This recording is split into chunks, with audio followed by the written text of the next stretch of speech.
Bon, mais les dîners, mais quoi, quand à bedin, mais les gars. Le coup, il a 2 ans, mais. Filé à Honkan, oui, mais les potons, ils dodo. Ouais, mais les filles. Ouais, c'est un peu de donc, et que miwa a une village en passa. Dans le micro, Begana de Tango, de Beneto, me fit ma botoko, mais ouais, c'est tenté donc, à Bomé Fiou en Dijon.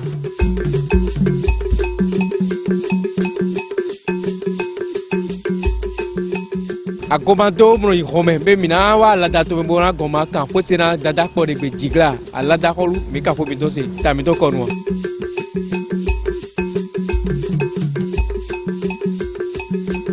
Nous y va se tenter ton et comme ils ont dans Kakawado Savalosi Torolome, Savalovi Sunu, Savalvignon, nous n'aimons pas Magandia.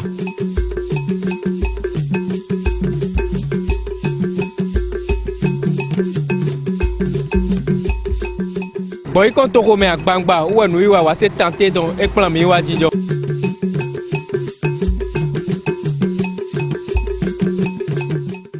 Nous y va mettons ou se temps et remis ou à Gréco Widaz Torolome. Bavi nous prenons que Royal TV Benezi beto yala wiponto mito gwa ro kuro mito le bodo ami pono nuiwa da ho mito de jiwe mino ganje lo bo nu de nu bo bu do mi de kwando mi do alo de ko mi do gbe mi no monu kun jego ba no so bo mi me de ma o yo tande le alo mi me de tande le bubudo mi no monu kun jewo bo mi no yodo wa setan de mi zeda yi de Royal TV na do ta mi odo nous les nous boyin nous mettons bobu do mi le mi no ze je ajo bodo poro mi do le mi no monu kun jego pe wi lo remi zon fide kaka je fide mi la fo doranta mo le tan doba mo le tan bakpon kaka lo boy je udangbo o mitro ocho mi na ino kono wi wa le mi gbo ma to gbe ya mi gbeto yara gbe ponto de no yin wa na nu wi wa se tan boro pole don to ro poro mi do le bodo mi no zmale video ko do to igreme Kwenta no budo ya kwenta kara budo mi ado mi ode o mi ota do kwenta leji no le tan le mi ode sise jacho kwenta manaja bubugbe wozo mi ze no yo wa se tan lai mi bo gbode mi na inu ko pona kendo mitro zin tanji aka no se me ndo mitro yo su pa no pacha mono cambio do ero mitro ke ye ibo itro ma ibo itro do ede ya ete do re gan ide dipo ipo wele mi no ki cambio mi de legbon mi wa don se po me ko do torité to ma de tata me ko de to me e vi pe vi ka se ohun alo azi ali be budowe me ko no to se po lo ka hobio ene we zo mi don se po me ko da oropo bo na jo me lo sudo bo ena ze wile do ya mi gbeto yera we ponto Royal TV pataki bi me de nu yo wa se tan po ri asiko mele me la ho mi ko avo o yeno ka me ko zi ko bi wa mi ma do mi de ki agbeto yera we ponto de ku po mi le Amosu Simon we no yin Amosu Simon mi no yin Amosu Simon we no yin me jale bo kan flama de ne ikpon mi di ko nebi mo do emi de bon you my me hold out de 68 ans wendo we kan de quoi ton wendo we do me la holori ero mi do me holi tra me hoja mi gai me hoja mi ela tiami o mi do afora mi kaka lobo wa o mitrozia igbaloji do gbeto supo dide di osu metin de fi no akambio dide do ete me hole ka kmo kaka bodo yin ko atoboro mitro ete do eri bodo mo ete enle kaka lo bodo yin ko mo godon mi le mi monu kunje ko pere bo mi ge mina de mi do alijia bon monje o pere do mi orun le kan tan mi no kan se mai me ho de bona lo apin tan de so mo de amo ndo bi ba je zombo bon me ho de leji me ho de o do kwe kan we ko de 1980 le me do hu gan kwe kan we ko le we gon kan tan se de boy pitana mi kan se bon village de alentour mi ton le bikui ne mi jogbon ne tin to lo le tin bon de e do ami bon wendo Nendo wacho mele na su de to le meon antua manena do dion wacho mele to de mi do de wo gbo to la ofile na so gbe bran to bo gbe to de me àwọn wo tron we Ahwan nouezon. Be ahwan ya medele. Son fille medele a mebi, medele. Mebi ouais ahwan ya. Mebi on est mis là Agbomé. Agbomé plateau de bon, il m'a regardé. Bon, plateau d'Abomé. Où tu es mebi non dai. Agekloji Agbomé tonton. Agbomé tonton. Où est mebi dai. Donc il filo do lisaison. Lisaison. Fine ouais royau ouais Gedeville podo mile podo no fine ouais chowo mais ton tado le wa bon influence tado ton le wa dure eji bo e créer royauté de ye créer a holu to de fine bo je to le ji bo je mere no fine le nya ji kakaka bo yi to le to robi donc a hwan ne lo bon kwele nando do yo gbogbo mi so mbo 1700 si Rwandais a hozu neblo a hozu agaja wenu a de conquête guerre de conquête de blo guerre de conquête lo wenya mele bison plateau d'Abomélogie omerko gwa kwa le baji mere igbe bopo funele Gedeville no wa igbe bopo funele po epo ira isien to hwan ne ira sien denu ndezombo ananyo do don mi sonu bo we ndo ne ro mi me fin le na do fon do fon gbe din eno yon se mi na do fon gbe u gan obo ntole me no do gun me gun le ile na do ye no yon do gugbe lo no bi me pere bono mo as le azo pona zo ndo fon le no do aizen bo mi no do aizen 6 no ya aizen do mi no do aizen aje obo ntole tropo donc do ya do po mi no po ja mi le don po epo dai ba kwa lo e fon bo nya maison don bo mi le wa ka bo aje fi donc kwa lo e son bo pila de mi mo be ele wo boto la u ka le wa tin ne me le je fi de bo ma motin e no vo seje mais mo fi je fi de bo gbeto suru ba o ye rono kan ro parce que autonomie ye jo amba medicine no ba pa che no titi zombo me le de fo je ka bo mi a so pe wo boto la u to fi bon de mitro sin kholo yi mota undie ye do ami do yo kon le bodo mitron le po weton wezon po zon fide ton waye o boy waye je achon wewe je achon lo de je lo bi ma do village quartier lo town mais lo parti de je achon kamelo to de me holo do ami do to de tin boy no yo do adi hwan de achon kame de filo we je nu kon de filo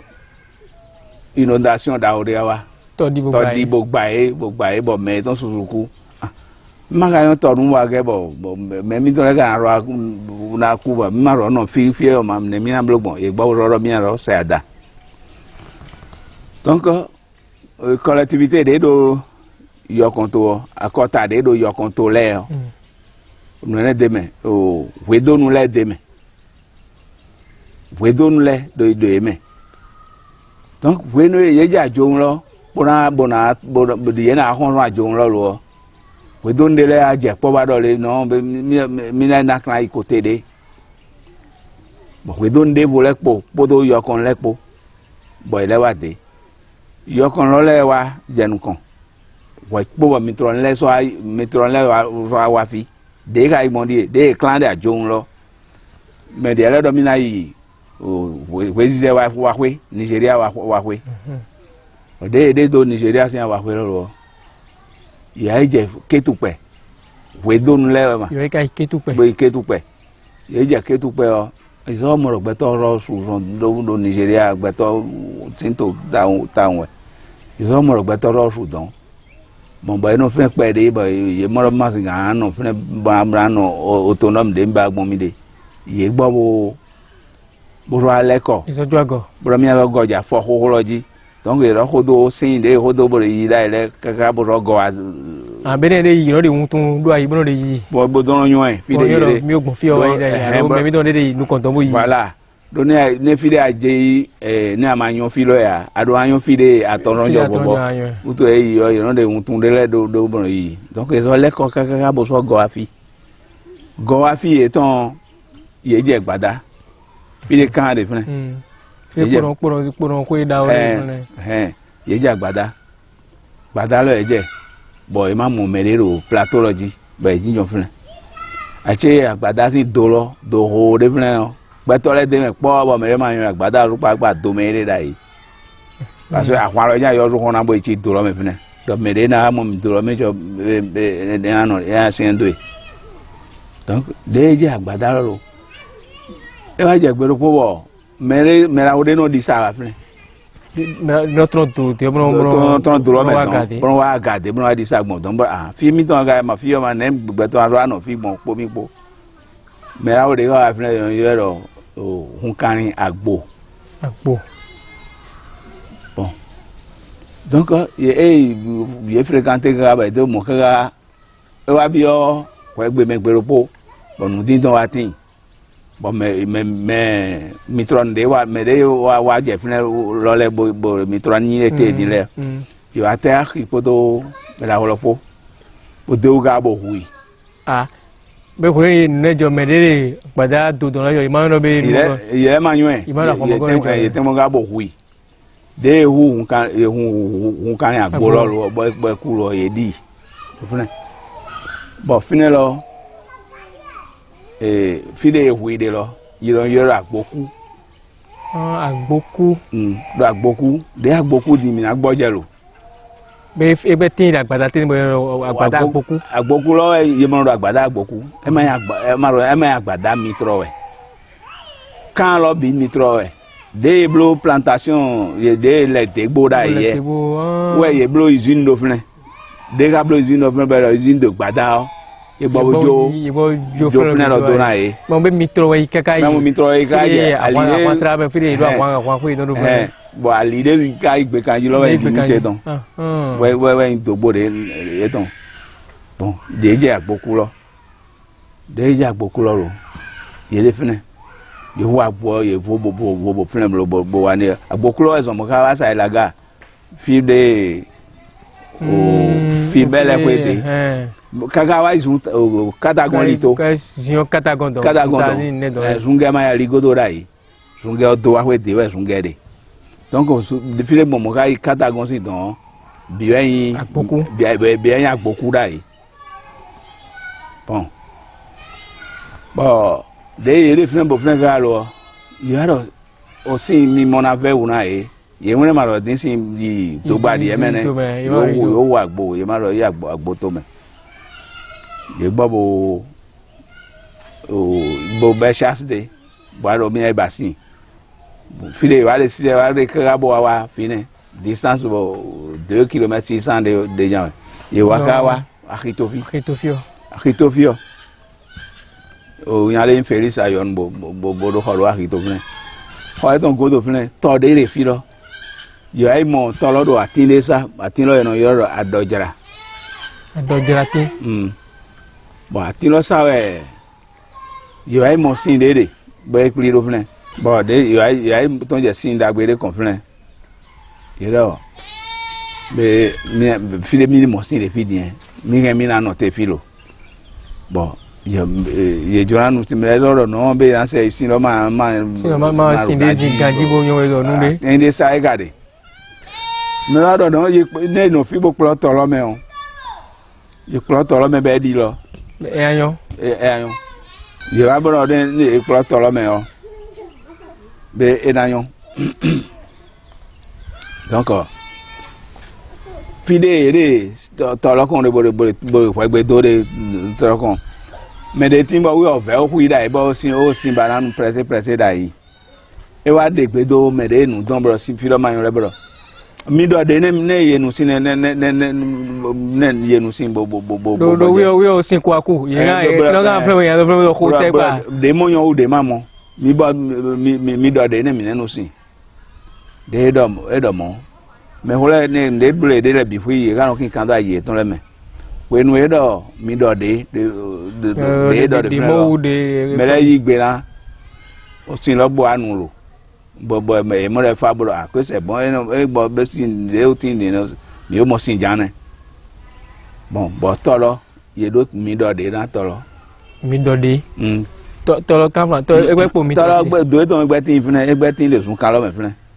bon me ma dans un tore bo fune me ma entretenir bo o su amo we mi le jodo mi ai mo lo to na tin bo mi ye no iba ganji dai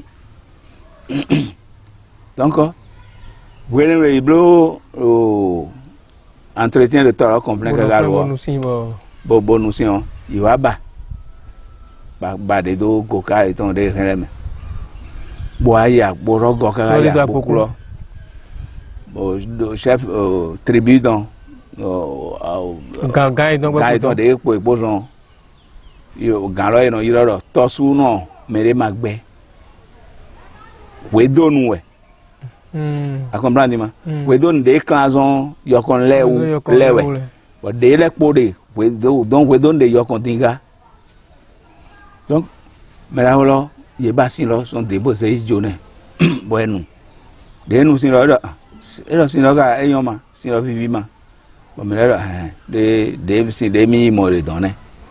bon do mi me le mi ai nu kongo mi gbe de bro ye gba mo se do ye ma jona idon bon donc de mo sin ye mo sin lo mo lo me la lo bon e mo jana yin lo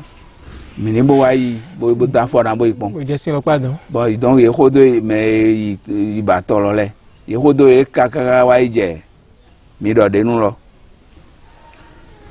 bon akol galo do be e do no fi ro ma yin na be ye kan ra no ma do hode ne ba gbo bo o tran poku ton bo bio to bo aje agban ro fune bro e de mi o je fi bo sin o tin de fi din mi agbo bo tro chi fi mi agbo bo tro chi fi mi agbo tro bo chi fi mi ma ro je fi de ba de do mo we do mi tro na to lo ton de do ne ma do ye wa mi tro no tro ya de wa mo sin fune do mi agbo tro chi si lo kon fune de do gelatin sa fio mi do de nu fio mi agbo tro chi fi mo de do lo weyin ko bo je to lota donc mo ne wona peto yara gbe ponto Royal TV Beneton be nu yo awa setan ama mo de nu le de yi gbon ya baya vlavo amanyo di no ndai a o se pere zo godi alo yo do we dai be o wede di do azo se baya ezo vo hu gamo di do zmare tanjo pinya pinye ganade do to de se wuje na do di do zmare mitro de we eyi gbon wine yo zu metile mi ozo go ma se dia o mi di khodo zande dai bo do zmare akota de le we tron ne don le mi ze mitro to lo bi do po ble butele akota ne bi we de mitro lo bi akota na bla ya izen bo mi bi eso po so ton bo wa lo de wa je bi ma lo po bo wa de wa je fi ya me de mi bi ma lo po bo wa we do le de kan yo kon wule yiwe wa ba do mitro ne ya do be ne ya do mitro me ya do mere do mitro be we do le mitro ne ga je fi ye je fi de bona o dai ne me kole de yibo je fi de o ye no ablo o ye no akan fi de le ye no do bo de na e de le bona fi o de mi yi din fi mi an pa che gbon die bon yo bo gbe me do délimitation de zone d'influence fio jo fi mi do yo fi de mi me an pa che na la do fi bo you know de ka o ka di de lo we no ado ne lo ya ka lo wi di de ji eje bo like pe yo kon le e blo yo kon le yo wa bo flen ko bo flen ko yo le wa fi de je usine fi de sonia ko de fi de je bo yo fi de so vi holy fi ne we le je we wa cho bo yo are gbe yan o mero po are gbe yan ka ba bi o to re me do ne bo e ma rosin ai de ton parce que tin rosin adono di on ko tele ka ai mo sin we bo e ga ku bo ta do no don we wan do bo bi o to bo ga do don de tin ton glo yo Evea o yo kon sin kan lo do eyin ra vi lo din bon e gbodo be manajo fi le vi mi don de do bo wa ni bo igba ho ro fun bo do pe ro fun o be mi agbo no yo e don kan yo confio fi le yo kon wo tin de ne donc bo e je yo kon de je fun lo renu mi tron le wa mi tron le si wi wa lo we de ka de ka de bo toje bo pe ye do akara me fi de don fi de no de bo ne je yo kon lo don gbaglo kan de don bo no se sen ri do fi lo do dai me fi de yede o e ma idon bi gbaglo kan de no mo ti mo je don fi ne gbaglo kan lo kon ye pe ye de do wa we gba me wa we ye pe de ro fun de pe de ro fun on ah comment me ole midi ma ne mi ga blogbon de mi ga kan mojo mi do hun lenu ne ga ro yi mo ne vi mi ro atron to yede yo yede da ye ah e ba ro bi e ba gon e ja gon ha me de mi no bi di ne mi ga blon lo mo vi di bon mi le ni bo pon do aga wa we don ne mi le ni pon do wa we bon ile do khadi de mi tron le do khadi de te ro filo fi de pe ire ro bon bon ile wa panu kon dan bo wa we de lo boa blo délimitation et donc ga ipe kenu le to ke hola ga le ye ipe do to de ti to ve mi amo pon de lo fren nezume horo mi dia nezume pon de mi amo de nezume don lo to de canal da o de we bo to no sa bo sa bo to ve si to no finelo e je bo blo limité don lo fren parce que de je fren ye mon wiwa de filebo donc ye mon wa me volet ton fren ye do ne don te fren pe yo kon ikai ton yo kon ami tro ikai ton bon do ye mo ro to ve asore titi don beto ma fi de ya so ma titi de awaji don le bon ye mo ro don me ma ro adin ko ikai don ya ye poro toro to ocho me de ru ye ware no wa gbere ko ra mo e donc bo antan mai to me e gbodo bo ne mi wa so je toro to mi anu de toro mi le na de mi ton yi awa mi ton we mi na de mi ton awa mi ton we bo toro na o tin mi lo na no te bo sina sa zon gba lo me ganji bo ya mo ton do mo ai gba bo le gre bon ye bloro mo donc peuplement bon na do awana ja wanji ton wezon bo akota de pole wa iwa supo wa supo o wezmen lewa o nenen le women lewa wa women de file yema finu apa me tron women de file o boko ganda simele ke aso gba simele apa me we tron boaja varovi apa me de ga tron apa me lo o boko ganda lo e da o nesi vi o ne yo dato suno meje dato suno mere magbelo si vi uyeda yonu ba vilo de da vilo divide no kudo divide no kudo bo tagba garon titi tori o do aside bo e o da e bo we gbe lo wu gangan bo victor yo vi don ro ni bogo awe e mo jana no hun ni bogo awe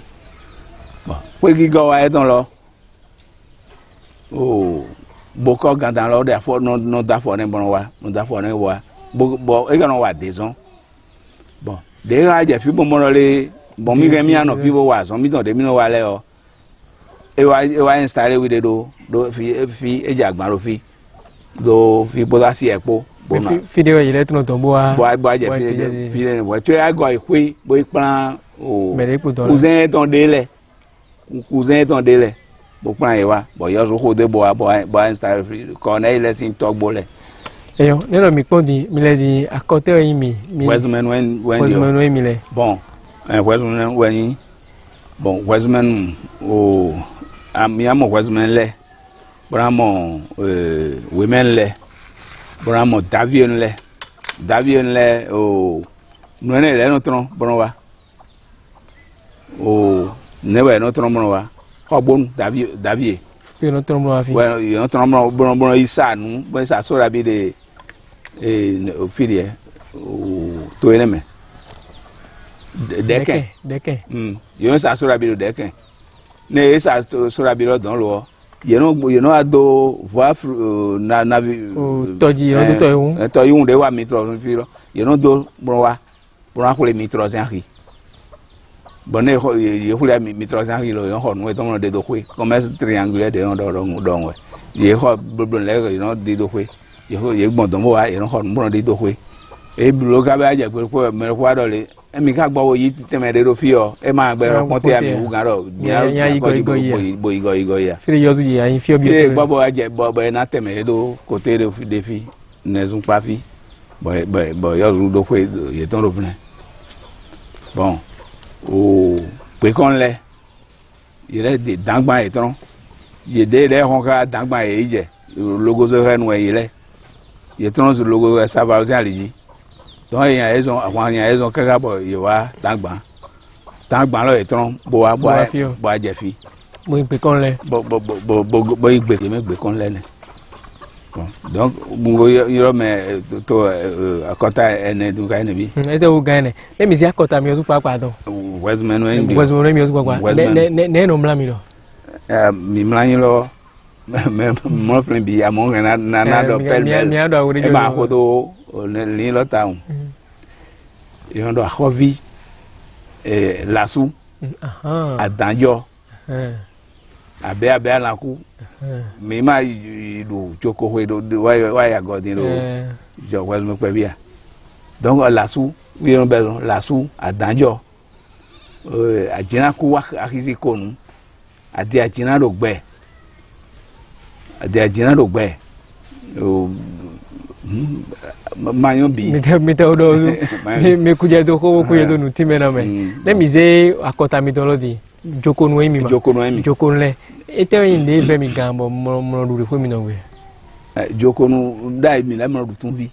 dai ete to yin dai yo ne to yin dai yo sinsin o wa bo nu bi o wa ni e sinsin o wa bo mi le ne le bi du di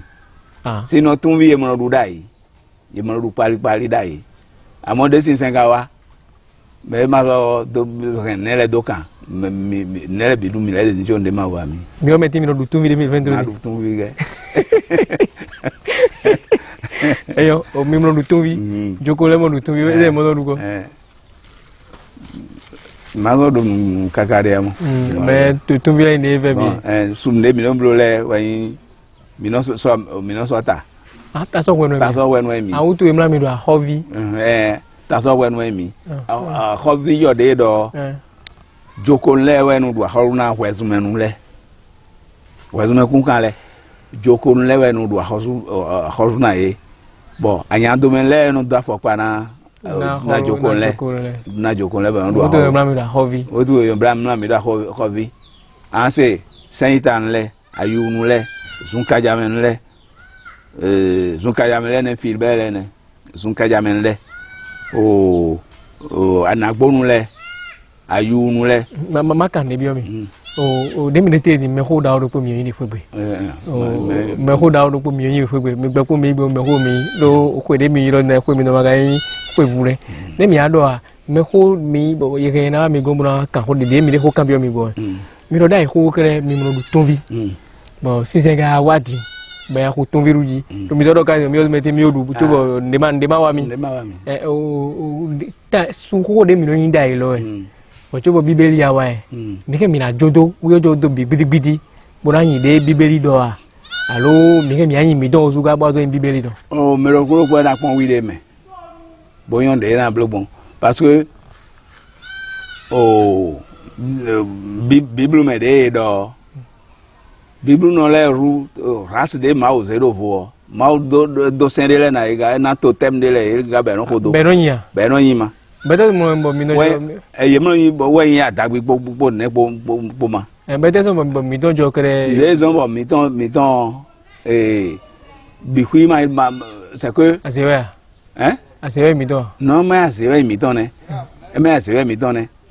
rendele we tia ye de bo de ne tonton ma kagbado ne ti mo yo kagbado bo enu bro ndele utu ga ye ko yin su lo vodun sin asiovi o amo ondo ala de ile Asali. asani eno do ada de ni ahu ade tun fi sin agbako le bode eno do ku lo bo ne we ne lo yere me ma do andu edu ku lo parce que ede yere fodun du ne abi do fodun sinu le wandi ene sabote ne we so bo you gbe ne le duru de ku ene nu e ma ye du ya bende dandan en de ko mi le don de mi le pe vie ne mere du ko ne no che no ne mere du su ne ma do de pe vi bon ye do le sacrifice don le do ye de le me ma ye do ya sara wo e ma do un to le pe bo ya mo ye mo e sin le mo da we ton awunu sen da me wu ne le de tin ton da we ton bo ye bro be ma gbo ka yo no su e na ko du bo ne sira wu ne lo ye sira wu ne lo no gbo e no gbo e bo dinjo te sun bo de foduro mi gbada do din bo ne mi du su lo ni kere mo no mo de me wo ne mi lo ko mi gbada bo nu do bo fi de foduro re ye ma gbada bo nu do bo nu teme ba ne adinu aichi ne adinu na we no kun we mega me de adinu na ne le kun we so e kun ye le gan bo te di mi le ma do o te di de ma de ne me abore de vo de me mi de lo u me mi de we kun mi gan do atrocité eyo bo te di ne eze choko kan lo bi kwa wata mi gba do fodun gbe po yi pe mi do gbe ni alo me bi e be sinse do mo ro ko gbe mi do ni kere sinse ya le je ni fodun jo ma po yi ah eyo ma po yi no te ma do fodun ma po yi de mi trophy aha me de do mi o choko le supo o wesmen le supo de le wesmen age dele ka zo kata gon si file don ba file edu fere agodi dele etin le don de avoin cousin don bon vodun ye gbe vodun le wa don de ton mo mitrosi e gba di fe yo din amo o catholique podo o protestant methodist bo we amo ro fi be ma zo do yo ho mi don e ma mi do yo ho ma de den do no le so no to me yan wo jo ka fi jo yo ho jo fi bo ye gore ko de ko me le mo ye kon mo do de da ko le don Jerusalem Maria I don't know. Mo kudo no timera me. O mi na di blawa fivo no wa mi to. O plante mi do lunana ye be de o Jokovi Gigi. Bo ye e ma banano alo mi doji alo ye me de gbe po fodo lo se dinle. Do vodun ye ma me bi ma jodo jo ne. Me bi ajodo jo. Plante mi do lunana ile. Me ma do hore sinsin kote na meri pepe. Ami ajo ile do bi. Do nde di nane me le di na hun ne continue no don bo yi don yi kala bo iku gbere be ko na fo be na ba mi gbo na no eyo ta so ko no mi ne mi so ta lo fite mi no zi e do fite mi no do fite de ta so ko no mi no re dio ma so de de ye so me ko ta bo mo ro fi de ko yo de mo yo ne you know say ne so ta ro ye don void di ma ye no ye so ne void di bon lo ceremony de bo blo fide no di ro fide no di ro manyo be de mi wa do ko de do mi de je i ma so ta de fi ko me ma so ta de gbede me ma so pon ndadi na won lo na eyo ko te mi no mo do se do ye be de Jokovi mo re gboro mi ko patale de Leonardo se do ye we ndo gbe no po mi do yan mi de le ma mo mi su po bo ga po vokan bo mi ye o gbe me to mo me re o ze aro ko me to e me ro gan ba ma yan to gbe no po lo u ye mi bi ona Jokovi le eyo era chera mi o mina di bla phone wi wa mi to te to o kwede ta mi ni mi do ko mi do dai mi jare ne no go ko mi do ji pronte mi do bwana mejo nyo jare mi o su meti mi ne se gbelo do nko pere ka je ba de meje mi de etele wen dudu de mi mo no e ma inde wo gbelo do du be na ke me do gbe tran alo wa lo tele wa lo de za mi do mi mo wa lo ne le kere e na to mi do ko bon o de yan wa ndo de nyu e bo na blo wa ndo yan mi su ami susu dudu yan su e don ami glan me ma do ami glan o yovo nu dan na no du lo le yan depo ki bu do sun menele afin ti mi le no du dai bo me ko la wi edu ka bo doje to bo no fi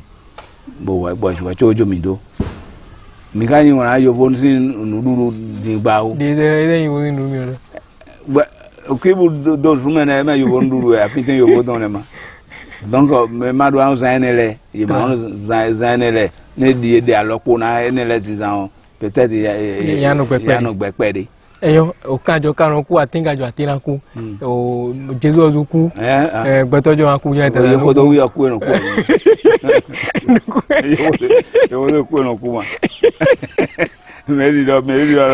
o jae gana gan o le nu pe lo ere po mere mi do ni afu mi ma lo mi ku lo wo ru ku wo ara ku yo ru lewajo bo mi no fikaka bo apoyan ko bi ni po yan ko bi bo ma gbo to se gbo do mi no fikaka bo atrofia ne mi ba ne wa no mi do do mi die o lo de ji mi de die o sinse lo ji mi de o kulo ne mi ga ku bo trofio ne o kan mo ne do do o su mi do de no de na jo mi ade jan tatan o ta mi do ne mi ba ne wa no mi to gbo ne mi atrofi godo de o ne ku bo trofi godo nde po ma nde ma ro nche ne da wa de kuita mo yan afwani wacho na nyon de awa de le amo nde nga do po won ne di oton we ne gbero tempo bo di mi hun be khofo ye ma je ta gbaro mi la gore wa mi nde bro ima go e ma da go te go ndo nu na to zi beto e kur do we bo me lo ve we bra do bo ara ron bien do reji ban ro se je go do na mo ro san ko male bana ja fi bi khoglo ene la ma yi agone ya sudo be su ya sudo na do afile kwa chobo ku oru de ma gomino yi ma de ye ma bi ma de oblige wa wande pepe ne filo le mo e pere si ba ko pere gan ye be san na ide le ne parce e de na we ye na we lo mi no se kan ni mo lo bi lo o mere ku lo yi ma ku podo yi ma ku kan do zo mo nu me to je pepe ji be ma mo aso yi ma wande dai we no do more ha dai we parce que de no enele yo ne lo mejor de cuibo man de mi ambiance de you know créer nous étant ya fa ba mi créer nous étant do ba duru na wa fegbe me de no ku ba no ti o ku na se danda nyon de la ku no ti o ku na de nyon lo mejor de ton le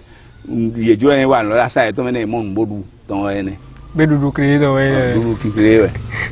yo no iwa te do mina do alo tena mi ma hu de peruru azori wa mi do jado mi ben yo ni kere ma de mi ko de mi ne no rinu ko o ma wona bloma do nukun de on do lo nunema o ajo wa do radio bo di mi TV donc télévision Royal TV bo tambolo télévision de te nukon yi mi de ma wona bloma nukon yi na tina lo dan dandan de na je de ji na tina mi dandan parce que mi le bi juna mo nu da gbe pere pon we cho bo ku bo trophy we so de bon ndo ando ho mi ado le politique do men politique ho de to gan de alide bo le bo ye je ho bo ndi ye ma hun ka me do gba me le bon flen se bo yi di nu da gbe den de adu mi le de mene mado ndevo mado sale politique de bona yi madonu amo mi ton lejo ne mi o ye jira toro ba moza o yon hoho waso no de mi ja so yo je o nu dagbe we ena de to lo ton de so yin do e se Vivian mo yin do tan we mi ze tan se ali nu lo ye ni ten mo bokun kara ne lo jeunesse ro ni ma de bo so le o lo de mi jeunesse le ma so yon de pepe ba jeunesse le ma so yon de nu jo nu de na yon le ma yon amaka yon tan amaro du to sin ku mo ya nya o son to e kon tin bo le sin san jo bo ko gan ko vedo de fune agado an se tan we bo e do an do to we to an sin ado mi na won ipo ma won ipo we so bo ndo ma una se alo mi ton daga bo tan lo mi na se so inu kan ngo do ami lo mi ga se tan o de fide o se de fide mi na don pe ro poro bo ade mi de me se sin una lu keun bon ni e ma tan de npin fidi mi so yo mele bo dian e so apin bo e an logbon bo pere parce que pere nu ere tan lo pin yo e so yin do mere distract pere ndi na tin be ya odo wa to e so go esprit do me bo na se de bo de ma ga se lojo lo ma bien l'homme ou bien partie de arranger mais na qui brado le beto do adi opon le be anzen ma do nukun mi beto le don gba iris lo oval echi bode horizontal de nukun ton ji do eno ma ti lu bon to le ma ti mo le gaji le de beto do mo pon mi rega mon photo be anzen ton do livre d'histoire le me bode mi beto de jan de de agbomen no jan ede e ma do nukun do ma gbon donc ene le temps sous timbe fo mais den mo khodo ye mo khodo nenen de contre ye pere yo de ne jamais ainsi de suite alors que nous le billet do ando do wazon do ngodo do de bio abio bible lu pa me vérité we do évangile mais ne quand évangile mais ne quand évangile boy ne ma khia évangile ne le bo mi se ma wa ma se khode adonanyo évangile ne le we chubanyo avènement Jésus-Christ dans nous vrai là il doit rien ne le bi we parce que fidèle be détail ne le hude fidèle timbo et détail ne le bon e ma do de tonga o e ma bo ga do de ainsi de suite ne le mi dona ton be kulo polo ne ma blo mo a mi a itan gbigble era tiami beaucoup de do yo mauna do ko mi osuro gbo mi na wa buna mo mi fide kale bi me amen eyo one beto era we ponto akolu won do Royal TV benezi o no ponto le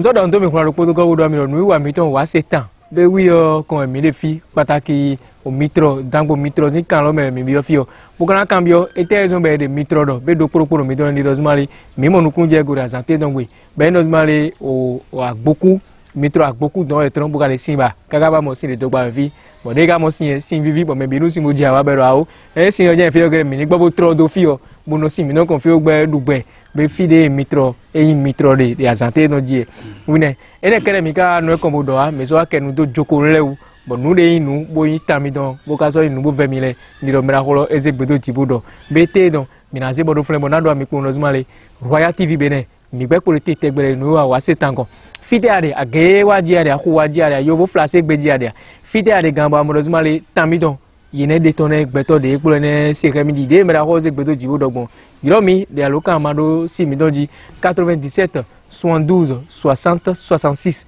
aloka we se domi de mo whatsapp donji mina igbe awe mona don se po de fide ade mona zewe do aga mina de konto do ton mina de tan do ton nu de document do nu globe mele man mina de ton gbeto de epo le yina nyu rewe do ko yene nu we mi ozu meti mina supo bo kan lo na do kigori te do mi ase bo do fle mo na do mi dozmare eje gagbere bo mi azo pe de nu wa se tan de bo kan nebo chi mo